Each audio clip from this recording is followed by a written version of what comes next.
Welcome to the Natural Genius podcast. We're here to help you tap into your natural genius. Let's go. I have this memory of Pete Williams in his office at Deloitte with bare feet and possibly a Hawaiian shirt. He is an irreverent leader who has created so many ripple effects. It is a complete honour and privilege to have him on the Natural Genius podcast. He was good enough to speak for us when we ran Deloitte Australia and has gone on to do so many different things, both from fire recovery to technology development and innovation. And the Deloitte Digital brand, he has been so impressive the way he's taken that through Australia and through the world to be able to inform many clients about digital. So enjoy hearing from the master of getting stuff done and creating massive ripple effects, Pete Williams. Welcome to the Natural Genius podcast. Thank you. Nice to be here. I'm not sure about the genius part, but I'll try and be as natural as I can. You got the natural down part, Pete. Yeah, the genius is quite, like when I was finding with Hamish Curry, who you know, when we were looking at the people for do lectures, we were always looking for humble high performers. And it's the same for natural genius. Most people that I'm contacting, they're like, I don't know about the genius part. That's maybe a good sign. It is a good sign, Pete. You're spot on. And I think that natural genius, some people, when I was first talking about the brand and the name, they were like, oh, this is not a great idea. It's a bit too arrogant. And I was like, no, this is actually acknowledging that there's uniqueness in each individual. Yeah. Speaking of uniqueness, Pete, you've got beautiful art behind you. Can you tell me a little bit about the art, describe the art, or tell us the origin? Yeah. So my wife and I have always been sort of interested in Indigenous art. So we bought that one behind me. That's a Gabriel Possum, who's the daughter of Cliff Possum, and that's the Seven Sisters Dreaming. And my mum was the librarian and archivist at the Koori Heritage Trust. So they had a fundraising auction. So we bought that one and the one at the fireplace and that one at the end. And then I always liked that Kimberley art. So yes, I bought that one. That's a bit of secret men's business involved around corroborees and stuff, so I don't know the full story. That one is just we bought it with Darwin, and again, it's just sort of understanding the symbolism of them, and a lot of them, like I don't know, this is like almost like an aerial view of people sitting. The Seven Sisters dreaming with the stars and all of that stuff, and the bad guy who chased them and all that. So it's interesting. We found out recently that my wife has got Indigenous heritage, which we didn't know, and it's not unusual for I think Australian families from the 19th century to keep that under wraps and not pass that down generations. So that was. It was sort of interesting and a bit sad in a way that I think it's my wife's great grandmother. Yeah, her great grandmother was Indigenous. So that's sort of opened up some things for us. And my wife, often Indigenous people often say, "Oh, what mob are you from?" And she's like, "Oh, I'm just like, well, actually, they were right." Yeah, so she's Noongar from WA. So it's been an interesting thing to understand. Yeah, but Wow. I've done a lot of work with Indigenous people, a lot around the floods after Northern Rivers floods after Lismore, particularly with rekindling the spirit, the Indigenous Health Service, and then the Jarlee Land Council and good mate Joe Hedger. We've been trying to stand up a bit of an Indigenous relief agency with varying degrees of success, but just in terms of if Indigenous people tend to be disproportionately affected by natural disasters, and and then the other one is like If you're an Indigenous person and you roll up to a relief centre and there's 7 different flavours of uniform there, particularly older people, it's like, we ain't going anywhere near that. And so, yeah, just starting to understand. I'm a bit involved with the National Indigenous Disaster Research Group with Biami Williamson, who's an Indigenous fellow who is a researcher and all of that stuff. So, yeah, that's one of my hobbies. So, yeah. Oh, Pete, it leads nicely into a question around how you choose what to work on and how you have such big, profound ripple effects. Got any tips for people thinking about criteria or choosing? And do you just follow your heart, or is there some inner priority setting? No, priority setting is way overrated. It's like there are times in your life where you know exactly what you need to do. So, we had 3 kids in 3 years and moved overseas at the same time to work. So it was a bit like, priority, make sure you've got a bloody job and you're providing for your family and all of that stuff. And then there's other times where you don't really know what you want to do, and that's okay.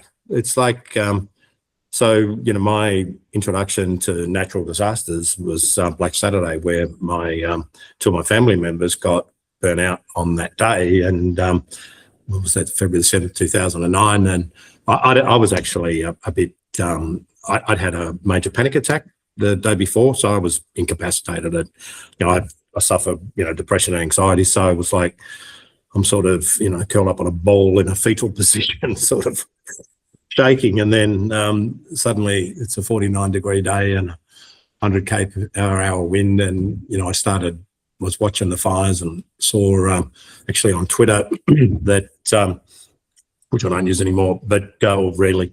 That Wandong was on fire, which is just not far from where my in-laws were. And then the next day, the 2 family members, one got burnt out in Upper Plenty, where I live now, and the other one in Flowerdale, and went up to the relief centre in Whittlesea on the Sunday, February the 8th, and you sort of were witnessing people who knew each other sort of see each other for the first time and then tell somebody that somebody had died. It was horrendous, and at that point it was a bit like, I don't know what I'm fucking panicking about. So, it was sort of like, it doesn't matter at what state you're in or, sort of like, shit, there's something going on here. And then I was asked by my sister-in-law to help get involved in the recovery of Flowerdale, and about 7 days later. And my background was as an insolvency guy. So that was looking after companies going broke or in various degrees of crisis. So it just turned out having that history, being reasonably good at that, was very good at disaster recovery. And and to some extent it sort of probably was that, I don't know, maybe my life leading up to that meant that very comfortable with ambiguity, sort of not having a great deal of expectation that government can fix everything, particularly in a catastrophe.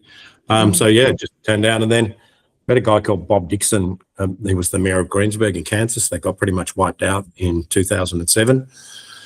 And a lady who was working with the Vic government, Vic Urban at the time, who was sort of like the housing people, she said, have you seen what they did after Greensburg in Kansas? And I'm like, no. And she talked about a one-stop shop for rebuilding. And I was going to Sydney, and it was like a 6 o'clock flight or some idiotic hour. And I wonder what time it is in Kansas. And it's like, oh shit, they might be there. So I just rang the town hall and said, I want to speak to the mayor. And Bob Dixon. Oh, hi, I'm Pete Williams. I'm not really sure why I'm ringing you, but I heard that you had a big disaster and you worked it out. And that's like, great, Pete. It was like, you're in Melbourne? Are you in Melbourne? I heard about them fires. I'm like, yeah. He goes, I'm coming to Melbourne for a conference next month. Want me to come and see you guys? And life lesson, you don't have to be a genius. It's like, if you see something interesting, pick up the bloody phone and call. And they can tell you to bugger off, or they might say, hey, I'll come in and see you because I'm going to be there next month. And then, but what Bob sort of shared with the community and me and others was that a couple of things that people recover from natural disasters at their own pace. So it's not a community, it's not a family, it's each individual. And you have to respect that. And you have to also respect that at times people are going to really struggle or be angry or be at different stages, and that's okay. And then the other thing was, like, if you want people to rebuild, it's like a nightmare. Like if you've gone through trauma and you then think, you know, oh, I'm going to build a house. Like build a house is like stressful enough, but in the midst of trauma. So he said, like, the best thing we did was create a one-stop shop for rebuilding, which wasn't just like permits, it was everything you might need to think about. And we had it manned by rebuilding advisors. And so he shared that with us. And then I said to him, mate, well, what can we do for you? And he said, pay it forward. So to me, that was it. It was like, you know, why do you do what you do? Because I got to pay it forward. And so, you know, I was up in Longwood last week with the communities, and I've sort of put a paper together about adopting the model we developed in Black Saturday and all of that stuff. So, and it just, I don't know, it was like, you know, I got a call from a couple of weeks ago from the local MP in Euroa, and she said, I was talking to somebody about the communities struggling to understand how the recovery process works, and somebody said, ring you. I'm not really sure why. I said, oh, well, you know, probably one of the best community-led disaster guys going around. So, you know, why don't I come out and see you? Just like Bob. Oh, Pete, I'm so impressed.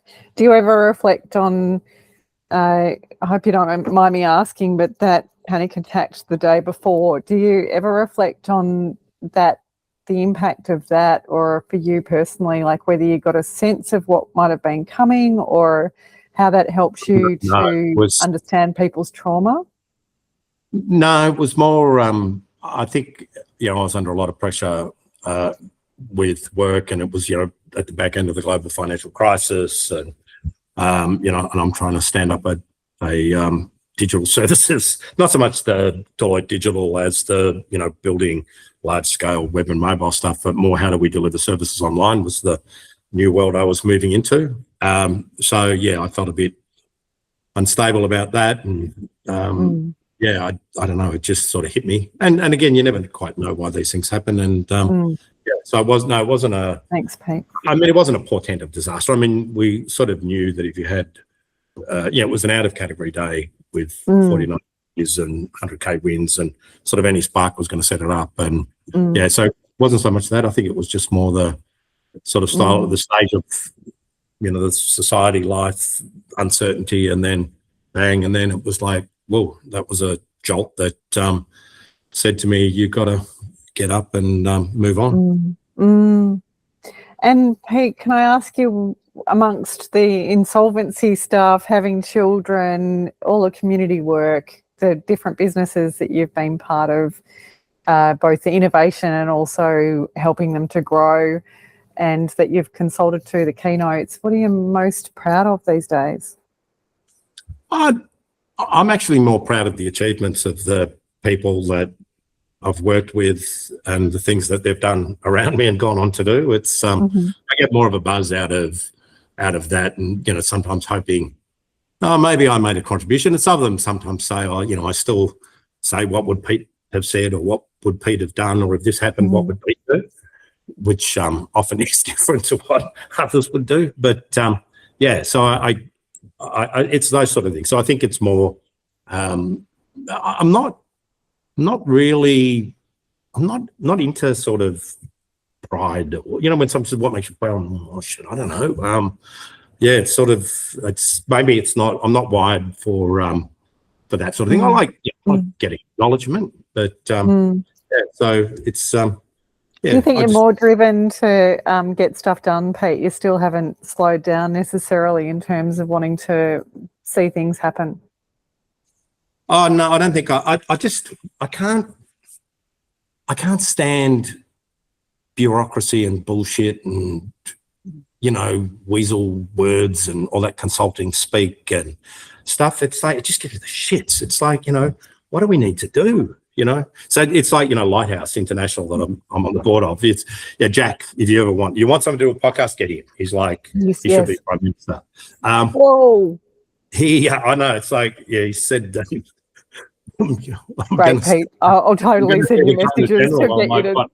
Are you taking I'll the job? totally get you to introduce me. That sounds awesome. He's a freak. But so that's an interesting story. So I went up to Papua New Guinea for APEC, and a partner at Deloitte, David Murray, organised it for me, and shifty bastard, because I think he knew once I went there, I wouldn't be able to walk away and go like, it's like, shit, this is our nearest neighbour, and what the hell is going on here? Like, why aren't we helping these people out? It's like, it's crazy. And anyway, so I go up there and I started to get a bit passionate about education, and I'm going to schools, and schools don't have books there, like, let alone technology or anything like that. And so I went up again, and I started just visiting schools and show me the books, and they'd have like 50 copies of the 2011 Surf Life Saving Association of Queensland Almanac or something, like, oh yeah, here we've got some books there, you can have them.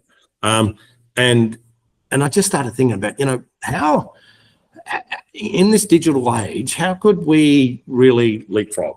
And I sort of came up with this thought of, if we, and the other thing is, like, you've got a lot of young people there who are really sort of reasonably tech savvy given the exposure they get, and then you've got a lot of older people who've never seen a computer, or the computer age never sat there because you couldn't afford to have a computer, and the internet was too expensive and blah blah. And then suddenly in the mobile world, it's like, well, we could create these sort of, get computers and put them into classes and teach teachers and get digital aids and all that stuff, and some sort of mapping this thing out. Then I met this tech guy up there called Dave Valentine, who's got a thing called the NewNet box, which is a hard drive with all content on it. And anyway, so I'm thinking, how might I do this? And then I get introduced to Jack, and it's like, shit, he's got the same idea. The only difference was he was actually doing it and making it work, and I'm thinking about it and doing a PowerPoint, So it's like, well, he's... You were one step away from calling someone though, Pete.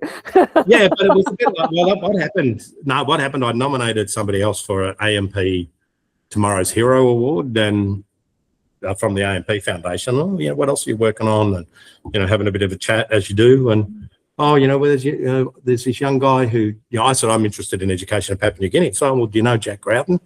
It's like, no. And it's like, oh, well, you should contact him. So I rang Jack, and Jack said, when I rang him, he was busy. And it's like, who's this bloke ringing me? What the hell's he doing? What's he on about? Anyway, he sort of entertained me for a bit. But, so Lighthouse's mantra is action over words. And like... so perfect for you, Pete. Yeah, which is just like, because it's there's one thing I say. It's like, if nobody knows what to do, that means I'm equally as qualified as anybody to lead. And I think that's the big gap in society. Like, or the other one is, like, we've had a major natural disaster. Shouldn't the government do anything? It's like, well, what do you expect them to do? Like, there's thousands of people displaced. Anybody in local government, all their assets are stuffed too.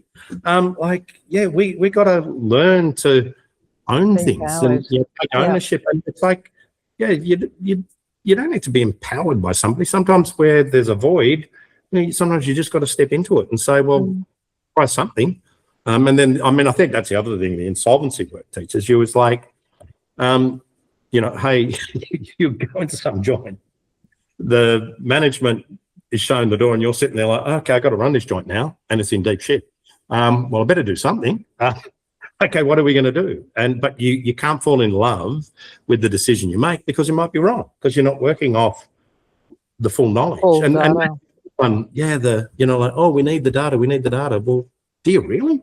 How much data do you need? Or we sort of know where north is. Well, why don't we start heading there and we'll work it out along the way, where a lot of people are like, oh no, let's sit back and map it all out and do a business case and all that sort of stuff. And like, you're not doing anything. Yeah. And the other thing is, when you're sort of sitting back and trying to use data to work out what to do, it's not lived experience. It's not sort of learning on the ground and doing stuff.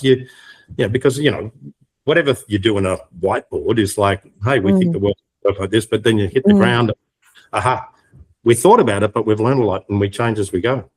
Anyway, that was a bit of a rant. That was great, Rant.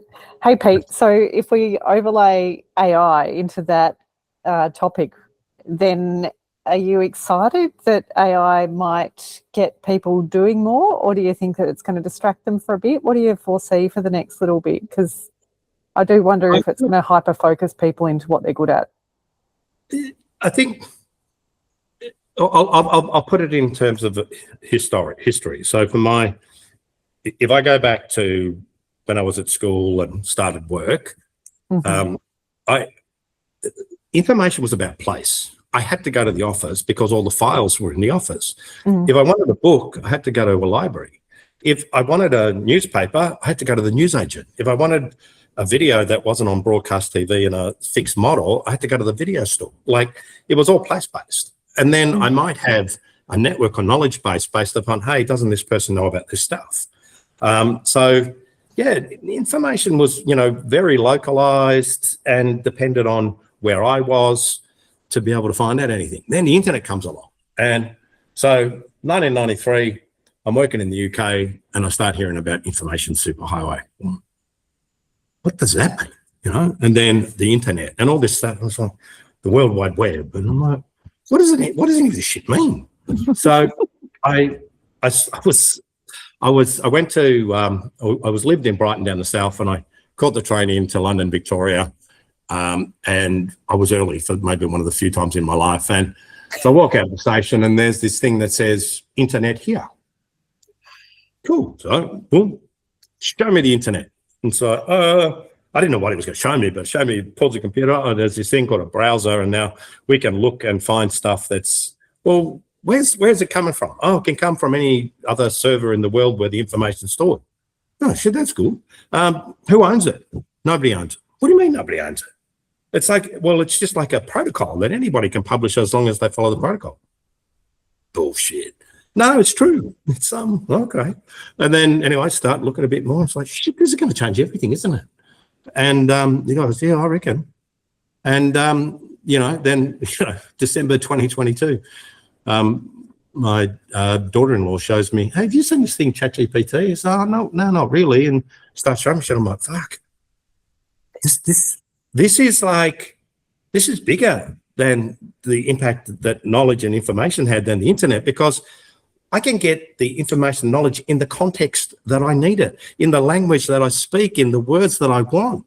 It's like, wow, this is like, the internet, information used to be based on where I was.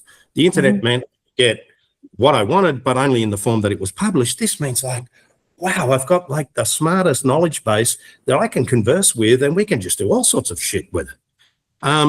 So to me, it's like, wow.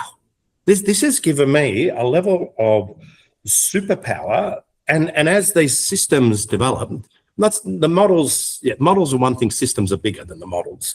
It's like, wow, look at all the stuff I can do, and now like I just, I build all these GPTs and artifacts all the time and all of that stuff. I'm building a virtual me where I have these long question and answer conversations, and I'm going to put out virtual Pete, and you'll have to test it. Just like, what would Pete say? Oh. This will be into it. Like just all the podcasts, all the things I've written, as well as long questions and answers, and say like, well, here, if I'm available, well, go and talk to virtual Pete, and I'll teach you like, hey, if you're not sure what Pete would say, best off not saying anything and say, work out a way to get in contact with him. But again, to me, it's like, it's so profound, and will it change the way we work? Yeah. Will it mean that suddenly our capacity to do shit is amplified? Absolutely. Like, I don't know, like it's, I did a report this week on some ideas around, next steps for bushfire recovery. So I know this stuff, but we have dialogues. Prompts to me are like, oh, it's not about getting the prompt right. It's about getting the context and the dialogue right. Right, boom. Okay, go and find me some research papers on insurance stress after major disaster effects in Australia. Boom. Make sure you validate the references. Boom. I go, boom, boom, boom. Yeah, great. wow, this is perfect. Well, upload it. Right, now, pull me out some quotes that identify this. Make sure you give me the page numbers so I can validate and reference it. Again, it's sort of not, it can read faster than me, but I'm giving it the context. I'm saying, hey, you go and find this for me. Okay, I've had a quick look at the synopsis of it. Cool, that's perfect. Right, pull out some things that talk about the post-traumatic stress and then stresses of dealing with insurance companies or rebuilding. Well, so, and then, you know, I write it up. So, well, we co-write it, and then I did it in ChatGPT because I've got a community recovery navigator GPT, as you do. And I then threw it into Claude. Claude, I want you to look at this from an overall point of view, read it cold, give me feedback, then proofread it, validate any references. Hey, yeah, wow, that's great. There's this and this. Oh, okay, fix that, bang. You know what I mean? It's like I'm finding that it just enables me, or I say lifetimes, right? So Lifetime's genealogy site, wouldn't it be good if there was a genealogy site that you didn't have to pay $35 a month for? Theoretically, yes, except no one uses it because it's like, what? My family tree's not already in there. It's like, well, I don't know what you know, like I haven't got everybody's family tree, you know. And so what happens is people go to Ancestry or MyHeritage, they start off, and then some of the, you know, genealogists use it. But most people sort of drop off and stuff up the family tree anyway because they make mistakes. But I'm like, what about if I added AI? So you come to Lifetimes, you go and say, hey, just give me sort of parents and grandparents. And with that, I could use AI just to say, go and look here, and find this and build this family tree. Right. Wow. And so 20 minutes later, Claude's done it for me and we're working it, you know. And then I'm able to hand that over to the developers. Now, like, shit, I could, you know, use the blink tag or marquee and HTML1, but wow, I'm building stuff and prototyping stuff. I launched the new website. Bang, I used, you know, Lovable to vibe code the look of it. It looks pretty good. So it's sort of, to me, it's so empowering. And like, would I say that do I say, oh, all software developers are finished? No. It's like, you know, we're all accountants finished when we stopped handwriting ledger. No, it meant we didn't have to do that shit work and we could focus on what was valuable. And I think that's where this sort of, this thing of jobs will be replaced. We're looking at it down as like the job today requires a whole heap of manual stuff that I've got to do to be able to be in a position to do something valuable. To actually, that stuff's gone. Where is the real value? And I think, and we do have this sort of, what do you call it? Peter Adams Greenwood, you know, he's a genius. He talks about this sort of bias towards the way we've done it. Like, oh no, you know, I'm a accountant and you can't do things with a spreadsheet because, you know, we used to handwrite it. Now, oh, you can't use AI because we do everything in a spreadsheet, or you know what I mean? It's like we have this bias towards that knowledge can only happen by the way that we've always done it instead of. So, and I said that, you know, where will it be in 4 years? It will be faster. It'll be more ubiquitous. It will sort of allow us to redefine things. Will people lose jobs? Yes. Will people have jobs? Yes. So again, these sort of dystopian views of the world. The other thing you've got to remember is that if you looked at the first iteration of the internet came out in 1966, I think it was, with DARPANET. And then the web came out in 93. So what was that, 20 years later. And then the first smartphone, you know, like, let's say iPhone was the, you know, sort of smartphone 1.0, had stupid Blackberries and Palm Pilots and crap like that. But suddenly internet in our pocket, boom, 15 years later, you know, and then another 15 odd years before we got to, you know, AI and deep learning and large language models, or 30 years from the internet. So, you know, these cycles take a lot longer to happen and society evolves with them. So, you know, when I started with the internet, like, oh, children are going to be building nuclear bombs in their bedroom because somebody's going to publish how to build a nuclear bomb. Hasn't happened quite yet. So you get this sort of, we're all going to die. And the others are like, oh, it's going to change. You'll never have to work again. The answer is we don't know. And the best way to predict the future is go and invent it yourself, or get on board with it and experiment and learn and talk and share. And that's what I did with the internet. And not that I invented it, but I certainly had an impact on it in Australia. So yeah, it's like engage and learn and ponder and test. But I do, like, you know, I don't think the vast majority of people are scratching the surface with it. And like I would say, you know, there's people who, you know, are deeper in it than me, but the practical application, I've probably trained, I don't know, more than 10,000 people easily.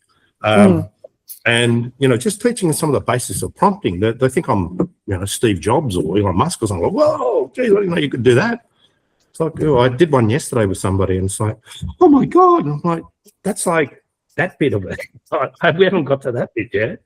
But it's the thing is, yes. But to me, like, I just wish I was born 40 years later. You know, it was like, wow, old bastard. And then everybody, but the other one is everyone's like, oh, but what about quantum? I'm like, what about it? Oh, but quantum computing. So, well, when somebody invents one that works, fantastic. Oh, yeah, but then they'll crack our passwords. Well, big shit, I'll be dead. Yeah, you worry about that. I'm going to focus on what we can do with the AI right now. Yeah, so again, you know, I get sick of these shiny new things. People like, oh, look, yeah. You know, I get sick of the dystopian, like similar to you, Pete, that having seen different cycles and that it's all gonna be bad. And I really appreciate being around people looking at the opportunities and keeping an open mind. Yeah, the same with blockchain. Oh, it's going to change everything. Everything's going to be on a blockchain. No, it's not, because it's shitful and clunky and problematic, and the world's not smooth, and you can't code sort of the messiness of humanity into it. And the metaverse. And it's like, have you spent more than 10 minutes with a VR headset on? No, it's good. Yeah, because you'll be vomiting. So like, no. And yeah, so I don't talk much about blockchain anymore, because then you get attacked by all the zealots, and still do. But yeah, so I like Bitcoin. I think it was a thing. Still do. But yeah, this sort of, because something happens, then it is automatically going to be applied to everything in the world. And the same with AI. We're going to muddle our way through it. It will make change. But wow, from a ability to access knowledge and that is, it's huge. The other part of it, and you know, like, what am I doing with it? That's a bit out there. I'm working with a guy who's a former Buddhist monk, but is a linguist from Myanmar, and we've been working on a portable model for Lighthouse to be able to put a chatbot over the top of the e-library, which also is strong in Tok Pigeon, which is their bridging language, to be able to run in an offline, no internet model, and install it out in remote schools in the highlands of Papua New Guinea. So yeah, you know, again, it's like, how do you break that stuff down, and you know, how do we help the marginalized, and how do we, and again, you know, we're in this world of great inequality, and what can we do? So yeah, that's sort of another rant. Sorry. Well, please don't apologize, Pete. I'm enjoying these rants so much. If something in this conversation lit you up, there's a signal in that. If you want help tuning your own signal into a clear next move, start with a 3-minute signal check-in at naturalgenius.com.au. And if you want focused support, book a signal lab and we'll work through it together. Now back to the Natural Genius. Any tips for people being able to do as many different projects as what you can achieve, Pete? Like, how can people have more impact in their lives? I think, one, don't stuff around. So, you know, you can spend a lot of time, you know, sort of researching and doing PowerPoints and all of this stuff. And yeah, it's like, do something that's meaningful. The other one is like, you get more stuff done through other people than you will yourself. So yeah, how do I build that network and sort of, and encourage people? It's interesting, you know, give people time, and then you get that back. Like last week, when I went up to Ruffy, Annabelle Cleland, who's the local MP, was like, can you go up and talk to the communities about managing their own recovery? And yeah, and she said, "Oh, would you be able to bring other people?" And I'm like, "Oh, I'll try." And then I rang Kate Fawcett from Strathewen, who then brought up Malcolm Hackett, who again, the chair of the Strathewen Renewal Group, and then a lady called Faith Dam, who I helped out after the Northeast fires in Black Summer, actually from a cattle town called Bigara. And a lot of the people were affected. Faith, could you come down? Yep, bang. It's sort of like, it's sort of like I do a lot of people favors and help them out, and I don't try not to ask too much back, but the thing is, when you do, it just comes back. So it's sort of like, that sort of Buddhist philosophy of karma and stuff. And karma's not like, do I have good luck or bad luck? Have I created the sort of, through my actions, the opportunity for good to come back for me? And then I think the other one is, a lot of the stuff I do, I'm not particularly motivated about what's in it for me. It's just like, I think this is a good thing to do. I think it's the right thing to do. I've found that's sort of, in an inverse way, had a disproportionate effect on, the good fortune I've had in life. And Pete, tell me a bit more about Packform and what you're excited about with packaging and the tech around that. Yeah, it's well, so that was an interesting one. That was me and a mate a mate of mine, Phil Weinman, who's an unbelievable entrepreneur, was asked to go and talk to a large paper manufacturing company in Australia about coming up with a disruptive model. And then, but we want it to be digital. So he says, well, if you want it to be digital, you better call my mate Pete. So we go in and start talking to them, and like, it's like, this industry is bizarre. Like, it's like the industry digital forgot. All of their investment tended to be in machinery, and there was no information flow. And so anyway, we came up with the idea and all of that stuff. And then one of the things we need to think, we want to learn to think and act like a startup.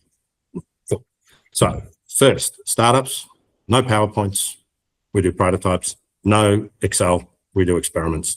No business cases, we work out through doing. And then once we've worked out what we think is going to work, maybe we might sort of do a little bit of a business case as to how it might scale. People do business cases at the start when they don't know shit. So anyway, so that lasted for about 2 months.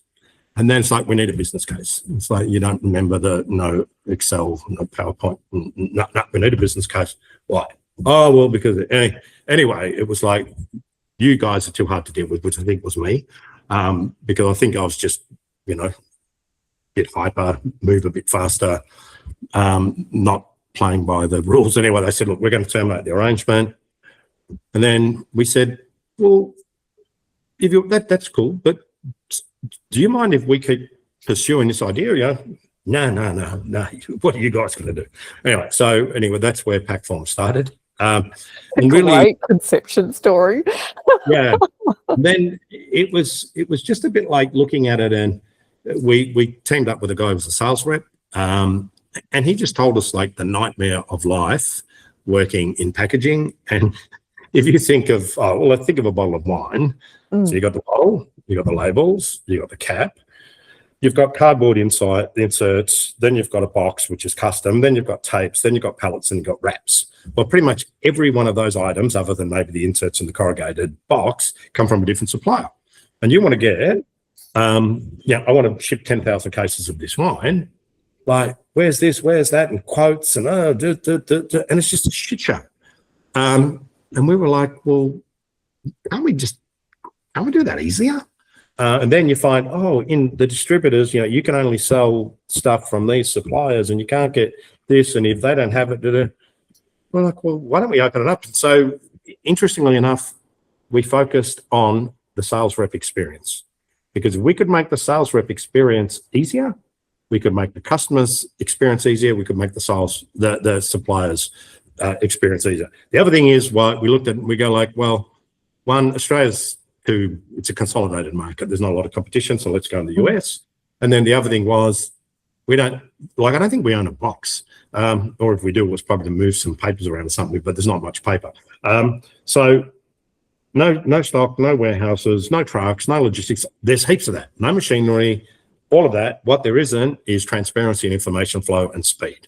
And that's what we built. So, so it started off with our co-founder, Preston, sales guy. And, you know, we sort of said to him, he said, 10% of my job is sales, 90% is chasing things around. So, okay, why don't we, you know, that cigarette thing I used to do, like, you know, the brown part of the cigarette is sort of what you want to do, and the white part is sort of what you have to do. The trick is to flip that around and say the white part is what you want to do, and you're always going to have that little bit of the brown part of shit you have to do, but that most of us tend to have it the wrong way around. So if we can flip that for you, Preston, then we know we can go and scale it. And when you're ready to go tell your best mate in the field to come on board, we know we're ready to scale. And that took about 12 months. And yeah, so we got, I don't know, close to maybe 1,000 suppliers, maybe more. We've got about 65 sales reps. The revenue's going crazy. We don't use email. We use Telegram. It's just easier. Yeah, we don't really have meetings. It sounds fun for you. That's awesome. Yeah. And it's sort of like we've got one of our senior developer one day comes in, you know, and he'd taken 2 Fridays off, and cool. And he said, I want to show you what I've been doing on Fridays. Well, what have you been doing? He'd built a generative AI product tool, which is like, hey, I want to buy some coffee cups. Oh, okay, you know, just have a conversation, then it fills in the quote. Okay, you happy with that? Yep, good. And then me and Phil look at each other and go, yeah, let's do that. Like, there was no, no.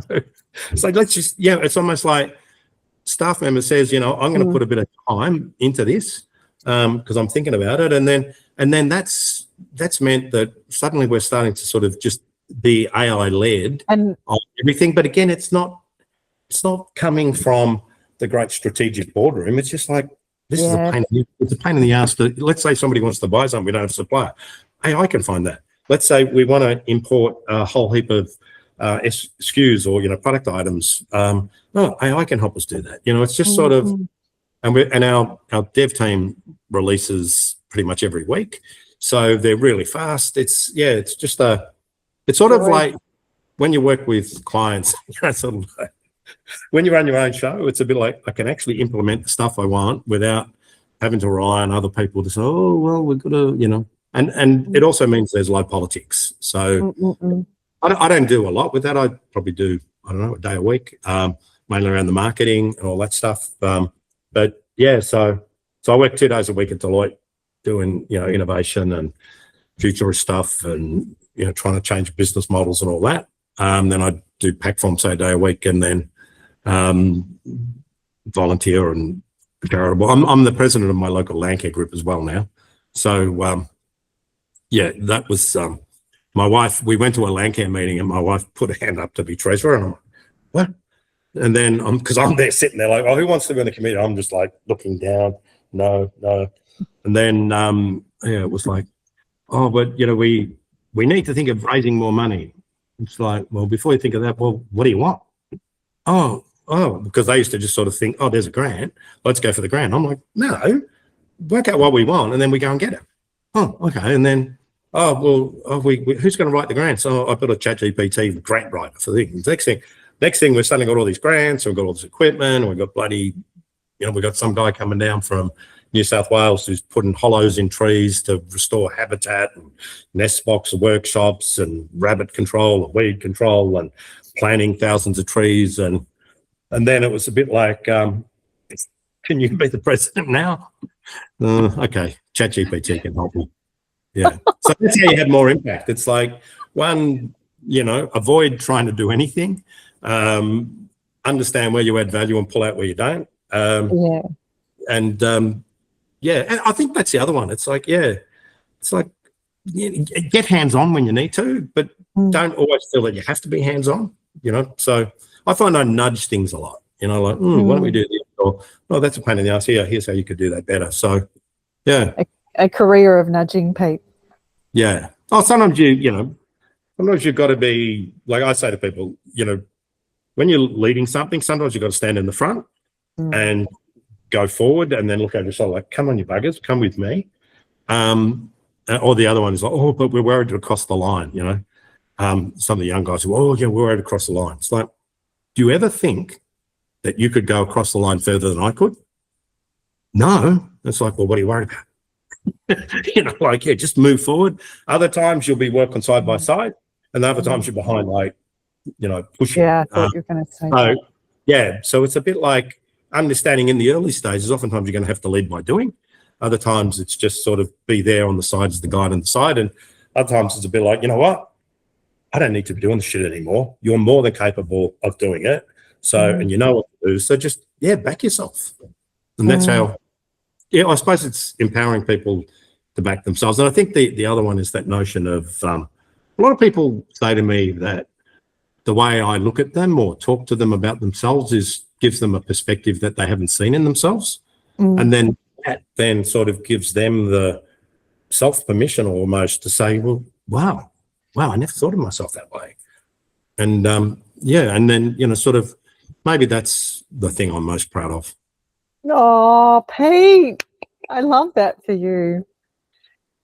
What an amazing conversation, Pete. Thank you so much. I think that in the Packform example that you just gave a moment back around the chatbot, that was part of what I was asking around the future of AI. Do we think that it's actually going to reduce the PowerPoint presentations and the kind of extra noise around getting stuff done and finding people's uniqueness because they're using prompts or they're conversing with GPT or whatever agent? But the thing is that, and I keep saying this to people, it's like AI is not a conversational search tool. It's like you've got to be putting in your context, your angles. AI can't understand the full context of everything, and neither can we, but we can actually add a lot more than the context that an AI can sense. And we can, again, and you know, the way I start conversations is, hey, I want to do this. Now ask me some questions about the angles I'm thinking, the way I'm thinking about it. And, you know, we work together to produce it, not sort of like, yeah, right, you know, here's an email, write me an answer. Like, we can do it, but you know, does it actually take into account who the audience is or what you think? So, yeah, and interestingly enough, people say, oh, what's the big risk of AI? I say laziness. Because it is tantalizingly easy to say, well, this can do it faster than me. But no, it's like you provide the context, you provide the angles. And then the other thing is don't use it if you don't understand the context, you know?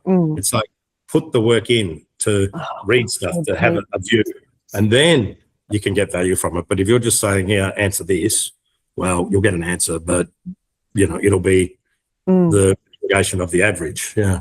I haven't heard people say that before, Pete. That is so concise and helpful. Tell me, what do you think about social media these days? I heard you say a moment ago that you don't use Twitter or X anymore. Yeah, well, I mean, when all the moderators went, I just think it's a cesspool of the worst of humanity. I just can't stand. I don't know why, but it's always producing this sort of extreme views about shit that I'm really not interested in.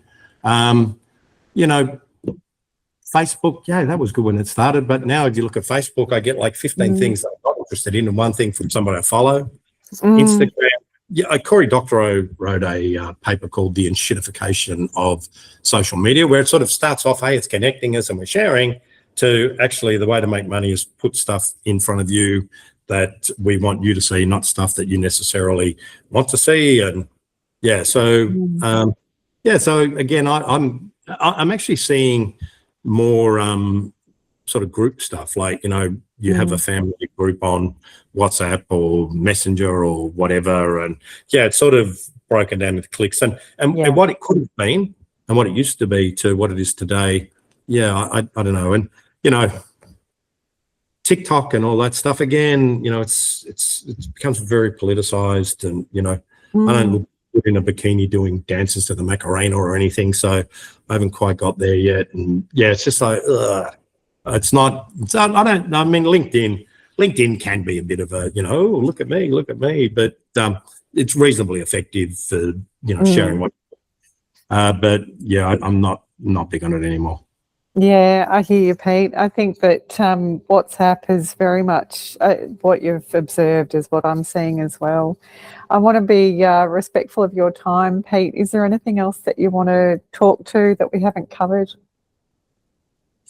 I just think, it's an interesting time in society where we're seeing this sort of notion of let's all work together to make things better, to like, if I'm bigger than you, I can crush you, and I think this sort of notion of kindness, this sort of notion of like demonizing people, like we've somehow, I feel like we've lost our way, and that the, leadership, whether it be US, Europe, whatever, it's all about sort of taking positions on either side and just lacking the basic kindness, and politically people thinking, oh, if I go and say, oh, let's make immigration a big issue, and then let's make every immigrant in the country feel like shit. Like, my ancestors were Huguenots, some of them, who were exiled from France, so in effect refugees, and then Irish people who came over in the famine, in effect refugees. So it's like, that's where we come from, and just be kind to each other. Maybe that's the one thing, and that violence isn't really going to, isn't going to help anything. So, but it seems the world we're in at the moment is the mighty will think that they can exercise that might, but geez, they'll be paying a price for it. Oh, Pete, thank you so much for your time. That's all right. Hope you enjoyed it, and thanks for having me. Thanks for listening to the Natural Genius podcast.